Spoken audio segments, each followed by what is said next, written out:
when the press sees something that's already happening, like Watergate is unfolding, or the Vietnam War, it is actually happening, they will become vigilant and say, the press is all over this conflict at the border.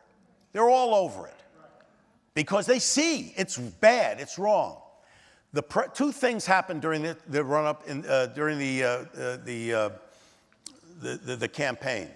And it's really important. And one is they didn't think Trump was going to get the nomination, and they didn't think he was going to win.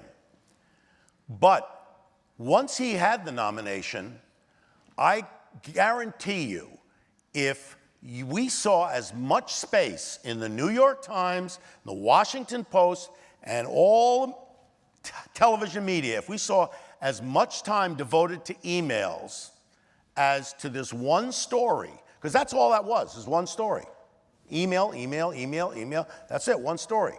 And if I told you there's a man running for president who defrauds people out of their life savings, so much so that they enact a class action suit and he has to pay $25 million that doesn't even come out of his own pocket but comes from other people's money, goes into his foundation, and he pays $25 million. And you heard that every single day. I guarantee you that man would not be president. Look what happened to Mitt Romney. Mitt Romney had Bain Capital, which was like child's play compared to this. And the press didn't do their due diligence. And I blame the press. I blame the Russians. I blame Comey for leaking emails. I mean, bringing up that thing. There's a lot of reasons why it happened, and that's why we are where we are.